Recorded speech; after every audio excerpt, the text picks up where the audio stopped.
The whole town laughed when the John Deere dealer pointed at that old Farmall and said, "That tractor belongs in a junk pile." Men standing outside the feed store chuckled. Coffee cups rattled against porch railings. Nobody spoke for Eli Turner, not one soul. Because by the summer of 1968, most people in Mercer County believed the same thing. The farm was finished. The drought had beaten him. The bank was getting closer. And the old widower working his land with a rusted farmall had finally become a man chasing memories. But what nobody knew was that Eli wasn't holding onto a tractor. He was holding onto a promise. One made years earlier, beside his dying father's bed. A promise he intended to keep, even if it cost him everything. Then one hot afternoon, dust rose on the far road beyond the cornfield. An unfamiliar black pickup truck rolled slowly toward the Turner farm. Past the split fence, past the weathered mailbox, past the old barn where that faded farmall had sat for years. The engine stopped, the driver's door opened, and the man who stepped down onto that dirt road would leave the entire county speechless. Because it wasn't a banker, it wasn't a reporter, it wasn't another dealer coming to buy the land. It was John Wayne, and before that truck disappeared down the road again, an entire town would be forced to look at that old farmall differently. Because sometimes the things people call worthless are carrying the weight of a family's name. Welcome back to American Farm Tales, friends. If you love stories about old farms, forgotten machines, family legacy, and the America built by hardworking hands, take a moment to subscribe and join us here. There are still stories buried in these fields. And tonight's story begins with one old tractor sitting quietly behind a barn. By the summer of 1968, most people around Mercer County had already moved on from machines like the faded red Farmall resting beneath the oak tree behind Eli Turner's barn. Its paint had long surrendered to time. Rust crept along the exhaust pipe. One rear tire carried a crack that Eli patched more times than anyone could count. Yet every evening before sunset, after the cattle were fed and the tools put away, Eli still walked over and covered it before the dew settled. The old tractor sat there like a member of the family. Morning arrived early on the Turner farm. Fog drifted low over the pasture while the first light slipped through the barn boards in thin golden lines. Crows called from distant fence posts. Somewhere beyond the fields, a dog barked once and fell quiet again. At 58 years old, Eli Turner still started his day before sunrise. He lived alone now in the white farmhouse his father built by hand. The second chair at the kitchen table stayed empty. His coffee pot still sat on the same stove his wife Mary had used for years before she passed. Most mornings were quiet, just boots on wooden floors, coffee pouring, wind moving through the corn, and that farmall waiting outside. The neighboring farms had changed over the years. New green tractors rolled across larger fields now. Bigger equipment, faster harvests, younger men chasing modern ways. But Eli stayed the same. He still worked the land his father left him, still fixed fences by hand, still trusted old tools, and still kept that farmall. People thought he held on to it because he was stubborn. They were wrong. Years earlier, in a hospital room that smelled faintly of medicine and rain, Eli's father had rested one weathered hand over his son's and made him promise something. Take care of the farm, take care of the tractor, keep the land Turner land. Eli had never forgotten. And before that summer ended, the old farmall everyone laughed at would bring someone unexpected down that dirt road. Someone the entire county would remember forever. The Turner farm had not always been quiet. There was a time when laughter carried across those fields at supper time. When Mary's voice drifted out through the kitchen window while dinner cooled on the stove. When boots belonging to a young boy were left by the front porch steps after long summer evenings spent chasing fireflies. Back then, the farm felt bigger somehow, not in acres, in life. Eli's grandfather had cleared much of the land by hand decades earlier, cutting trees, pulling stumps, and turning stubborn Kentucky soil into rows that could feed a family. His father had carried it through the hard years that followed, surviving droughts, bad markets, and the Depression with little more than determination and worn work gloves. The farm had passed from one Turner to another like a family Bible, never written down as an obligation, simply understood. But time changes even strong places. Mary had been gone nearly 8 years now. The illness came quickly and left faster than anyone expected. After that, silence settled over the farmhouse and never truly left. Their son Daniel stayed for a while. He tried, but the world beyond Mercer County called louder than old fences and early mornings. He moved to Louisville for work. At first, there were phone calls every Sunday evening, then letters, then postcards. Eventually, only long spaces in between. Eli never complained. He just folded every card carefully and kept them in the kitchen drawer beside unpaid feed receipts and seed invoices. Outside, the world kept moving too. Neighboring farms grew larger. New green tractors appeared every planting season. Wider equipment, bigger engines, faster work. Sometimes Eli would stand by the fence and watch them moving across distant fields like ships crossing an ocean. Then he would turn back toward the old red Farmall waiting by the barn. One evening after chores, he rested his hand against the tractor's faded hood and stood quietly beneath the oak tree. The air smelled of hay and summer dust. And suddenly the years seemed to fold backward. He was young again. His father stood beside him, one hand resting on the same tractor. "Take care of her, son," the old man had said. "She fed this family." The memory faded with the wind. Eli stayed there another minute before heading toward the house. Most people in town thought he was holding on to an old machine because he could not let go of the past. What they never understood was this. The Farmall was not the past. It was the last living piece of everyone he had already lost. The trouble arrived on a Saturday morning beneath a bright Kentucky sky. Town days were usually simple for Eli. Feed store first, hardware shop second, sometimes coffee if somebody waved him over. He never stayed long. That morning he had brought the old Farmall into town on a rattling trailer behind his pickup. One of the hydraulic lines needed a fitting he could not repair with what he had left in the barn. As he pulled into the dealership lot, the contrast was impossible to miss. Rows of shining green tractors stood lined up beneath fluttering flags. Fresh paint, chrome, new tires without a speck of dust on them. The Farmall looked like another era parked among them. Eli climbed down quietly and walked toward the parts counter. The local John Deere dealer spotted him before he reached the door. "Morning, Eli," he called out, smiling the way people do when they already know the joke. Several men sat outside with coffee cups in hand. The dealer nodded toward the trailer. "Well now, you still dragging that old thing around?" A few chuckles drifted through the group. Eli kept walking. The dealer stepped closer. "You know, I've got machines out here younger than that tractor's tires." More laughter. Eli rested one hand against the Farmall's fender. The dealer shook his head. "That tractor belongs in a junk pile." Someone laughed louder. Then came the line people would remember long after. "You're farming memories, not crops." The men outside smiled into their coffee. Nobody defended him. Nobody said a word. For a moment the only sound was wind moving through the dealership flags. Eli looked at the old Farmall. His hand stayed on the faded paint. Then he simply nodded once, bought the fitting he needed, and walked back toward his truck. No anger, no argument, no pride, just silence. He secured the tractor to the trailer while the voices behind him faded into ordinary town talk again. The drive home felt longer than usual. Dust followed the pickup down the county road while fields rolled by on either side.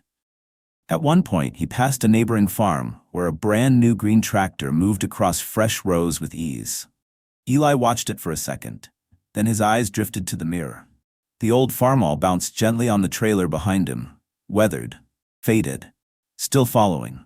By the time he pulled into the yard, the afternoon sun had begun to lean west. He parked beside the barn and rested his hand once more on the hood. The steel felt warm from the road. The strongest farmers, Eli's father used to say, don't answer every insult. Eli stood there quietly, because some wounds are not carried in the pocket, they are carried home. Summer settled hard over Mercer County after that. The rain stopped first. At the beginning, nobody worried much. Farmers had seen dry weeks before. They looked at the sky, shrugged, and kept working. But by July, the fields had begun to change. The green faded, corn leaves curled inward beneath the heat. Dust followed every boot step. Even the wind felt tired. Each morning, Eli walked the rows before sunrise with his hat pulled low and his hands resting behind his back. He stopped often, bent down, crumbled dry soil between his fingers. It fell apart like ash. The Turner farm had survived hard seasons before. This felt different. Feed costs climbed. One fence line broke after a storm wind pushed an old oak branch through it. The pickup started grinding when shifting into second. Then came the letters. The first envelope sat on the kitchen table beside his coffee cup. The second arrived 3 days later. The bank's words were polite. The meaning was not. Outside, the old Farmall waited beneath the oak tree as always. Inside, the stack of papers grew. One evening, another envelope arrived. This one carried Daniel's handwriting. Eli sat alone beneath the yellow kitchen light while cicadas hummed outside the window. He opened it carefully. "Dad, maybe it's time." Only 4 words. But they weighed more than the bank notices. Maybe it's time to sell. Eli folded the letter once. Then again, he slipped it into the same drawer where Mary's recipe cards still rested. That night, sleep never came. The house felt too quiet. Near midnight, he stepped outside. The moon hung low over the fields. The drought had turned everything silver and still. His boots carried him toward the barn without thinking. The farmall stood in its place beneath the shadows. Eli sat beside it on an overturned bucket. For a long while he said nothing. Then memory came back the way it always did. Hospital room. Rain against glass. His father's voice thinner than he had ever heard it. "Promise me something." Eli had leaned closer. "Keep the land, Turner land." A pause. "And take care of the tractor." Eli had nodded. "I promise." Back in the present, his hand rested on the old steel hood. The metal felt cool beneath his fingers. Out beyond the pasture, headlights suddenly appeared. Far away, moving slowly along the county road, a trail of dust rising behind them in the moonlight. Eli looked up. Nobody came out this way after dark. The lights disappeared beyond the trees, but for some reason, he kept watching long after they were gone. The next afternoon arrived heavy and still. Heat shimmered above the fields. The corn barely moved. Even the birds seemed quieter than usual. Eli spent most of the morning repairing the broken fence line near the pasture. By noon, his shirt clung to his back and dust coated his boots. He was gathering tools when he heard it. An engine, not the rattling sound of an old farm truck. Something smoother, slower. He looked up. Far beyond the mailbox, a black pickup truck was rolling down the dirt road. Its tires pushed small clouds of dust into the summer air. The truck passed the split fence, then the pasture, then the old oak tree. It stopped beside the yard. For a moment nothing happened. The engine went quiet. The wind moved softly through the corn. Eli stood there with fencing pliers still in his hand. The driver's door opened. A tall man stepped down onto the dirt road. Wide shoulders, boots, that unmistakable face. Eli blinked once, then again. It was John Wayne. The actor smiled and adjusted his hat. "You Eli Turner?" Eli nodded slowly. "I heard I might find a man out here keeping an old farmall alive." For a second, neither spoke. The moment felt strange enough that even the world seemed to pause around it. John Wayne looked past him toward the barn. The faded red tractor sat beneath the oak exactly where it always had. "You mind if I see her?" Eli led him over without a word. The farmall looked smaller, standing beside the famous actor, but somehow no less important. Wayne ran a hand along the faded paint. "She's seen some years." "She has," Eli answered quietly. They sat beneath the oak tree afterward while shadows stretched across the yard. No reporters, no cameras, just 2 men talking. About fathers, about war, about land, about how some things disappear if nobody remembers them. At one point, Wayne looked toward the fields. "You got family helping?" Eli shook his head. "Used to." Silence settled. Then Wayne nodded as if he understood more than the answer itself. Finally, he stood. "One more thing." He looked back toward the tractor. "Can she still run?" Eli walked to the farmall. His hand rested on the wheel. The engine coughed once, twice, then roared awake beneath the cloud of smoke. The old tractor came alive.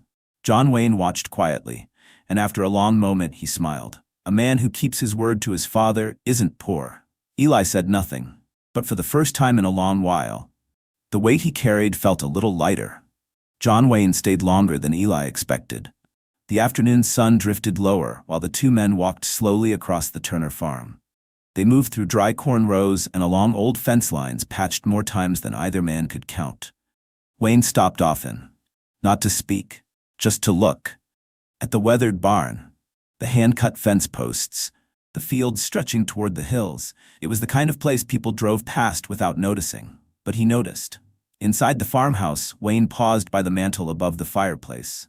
There were photographs there. Mary smiling beneath a wide-brimmed hat at the county fair. Young Daniel sitting on the Farmall's hood with dirt on his cheeks. And one older black-and-white photograph. Eli's father standing beside the tractor when the paint was still bright. Wayne studied it quietly. That him? Eli nodded. Built most of this place. Wayne looked around the room once more, the worn furniture, the empty second chair, the silence that lived there now. He did not ask about it, he did not need to. Back outside, the light had turned gold. The Farmall sat beneath the oak tree glowing softly in the evening sun. Wayne reached into his truck and pulled out a folded paper. There's a charity event in town this weekend, he said, helping local farms hit by the drought. Eli listened quietly. I want you there. Eli frowned slightly. Me? Wayne smiled. You. Before Eli could ask why, Wayne continued. And tomorrow, expect company. Company? Reporters, local folks, maybe a few people who need reminding what this country was built on. Eli looked confused. Wayne only tipped his hat. No grand speech, no explanation, just that. The black pickup rolled down the dirt road and disappeared behind the corn. The next morning, Mercer County woke up talking. Someone had seen John Wayne's truck at the Turner farm. By noon, the story had reached town. The feed store, the diner, the dealership, especially the dealership. The same John Deere dealer who had laughed at Eli stood outside with coffee in hand when he noticed cars heading toward the county road, one after another. Pickups, sedans, reporters, farmers, neighbors, all driving toward the Turner place. The dealer watched in silence. Meanwhile, Eli stood in his yard beneath the oak tree as vehicles filled the lane. People he had not spoken to in years stepped out. Some carried cameras, others carried casseroles. One man carried fence posts. And for the first time since Mary passed, the Turner farm did not feel empty anymore. By afternoon, the Turner farm looked different. Pickup trucks lined the lane where weeds usually grew untouched. Children ran near the fence rows. Neighbors stood beneath the oak tree, talking quietly, as if they had all remembered something they had nearly lost. The old Farmall sat in its usual place.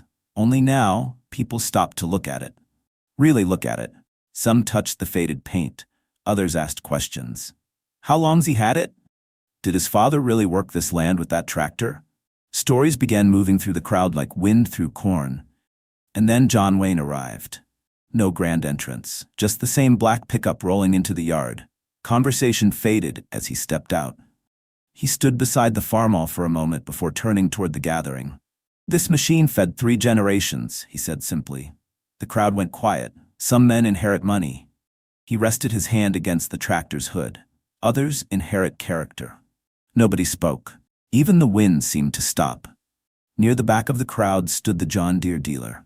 Hands in pockets, hat pulled low. He had come to watch. Maybe out of curiosity. Maybe something else. John Wayne looked toward Eli. This man kept a promise when keeping it cost him something. His eyes moved across the farm. The country was built by people exactly like that. There was no applause at first, only silence, the kind that settles when people realize they judged something too quickly. Then the changes began. One farmer offered spare hay. Another volunteered equipment for harvest. A carpenter promised to repair the fence line. Church women arrived carrying food. Someone quietly handed Eli an envelope for feed costs. The drought had not ended. The debts had not vanished. But suddenly he was no longer carrying them alone. Late in the afternoon, the crowd thinned. The dealer remained. He walked slowly toward the oak tree where Eli stood. For a second, neither man spoke. Then the dealer looked at the old Farmall. I was wrong. The words came quietly. No excuses, no pride, just truth. Eli looked at him. The dealer nodded once, then walked away. No revenge followed him. No humiliation. Just the sound of boots in gravel. Weeks passed. The fields remained dry, but the farm kept moving. Then one evening, just before sunset, another pickup rolled into the yard. Eli looked up from the barn. The driver stepped out. Daniel. His son stood there, older than Eli remembered. They faced each other across the dust. Daniel glanced toward the Farmall beneath the oak. I heard about the tractor, he said softly. Eli looked over at it too. The old machine sat glowing red beneath the evening light. A small smile crossed his face. Still runs, he said. And for the first time in years, home did too. Autumn arrived gently over Mercer County. The heat finally broke. Morning mist returned to the fields. The corn stood taller than anyone expected after the summer they had endured, and beneath the oak tree behind the barn, the old Farmall no longer sat alone. Daniel stayed, at first only for a few days, then a week, then longer. Every morning father and son worked side by side in the barn with the doors open to the cool air. Tools lay scattered across the workbench, old parts covered wooden crates. The smell of grease and fresh paint drifted into the yard. Slowly, piece by piece, the Farmall came back. Daniel sanded the rust from the hood, while Eli rebuilt old fittings with the patience only years can teach. Sometimes they worked in silence. Sometimes they talked. About Mary. About the farm. About all the years that had slipped by too fast. One evening, Daniel found an old photograph tucked inside a toolbox drawer. 3 generations. His grandfather standing beside the Farmall, young Eli beside him, and a little boy sitting on the tractor seat with dirt on his knees. Daniel stared at it for a long moment. "I forgot this day," he said quietly. Eli looked over. "No," he answered softly. "You just needed to come home to remember it." A few weeks later, just before sunrise, they rolled the Farmall out from beneath the barn. Fresh red paint caught the first light of morning. The engine turned over, then came alive. The sound echoed across the fields. Father and son climbed aboard. The tractor moved slowly into the pasture while golden light spread across the Turner land. 3 generations rode with it that morning. The old promise had held. The land remained Turner land. And somewhere far down another road, the tire tracks from a black pickup had long since disappeared. John Wayne never returned. He never had to. Sometimes a man passes through a place only long enough to remind people what truly matters. The people of Mercer County had called that old Farmall worthless. But in the end, it carried a father's promise, a family's history, and a way of life worth keeping. And friends, before you go, we would love to hear from you. Did your family ever keep an old tractor, tool, truck, or anything others thought should be thrown away, but meant everything to you? Share your story in the comments below. If this story touched your heart, please like this video, share it with someone who loves old farm stories, and subscribe to American Farm Tales so you do not miss the next journey down these country roads. Until next time, take care.